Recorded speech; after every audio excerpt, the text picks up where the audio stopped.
Wanita di Nganjuk curhat halaman rumahnya disulap jadi kebun cabai. Ulah tetangga tanpa izin. Seorang wanita asal Nganjuk, Jawa Timur dibuat kesal usai menemukan halaman rumahnya ditanami cabai oleh tetangga tanpa meminta izin terlebih dahulu. Viral di media sosial.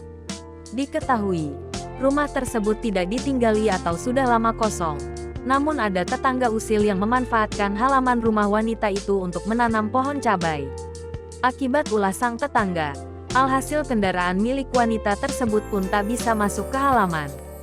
Curhatan wanita tersebut viral di TikTok usai diunggah melalui akun pribadinya @wiwinsyah, Kamis tanggal 7 Desember tahun 2023. Dalam video unggahannya wanita tersebut menceritakan kejadian saat ia mendatangi salah satu rumahnya yang sudah lama tak dihuni.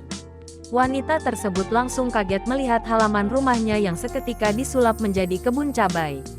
Setelah diselidiki, ternyata cabai tersebut ditanam oleh tetangganya tanpa terlebih dahulu izin. Emang boleh, rumah gak dipakai tiba-tiba tetangga nanemi cabai tanpa izin.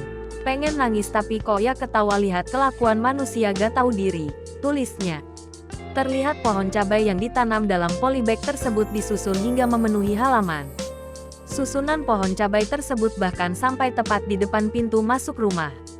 Sebelumnya oknum yang menanam cabai tersebut ternyata sudah sempat ditegur oleh tetangga lainnya. Namun teguran tersebut justru diindahkan dengan dalih akan meminta izin saat pemilik rumah datang.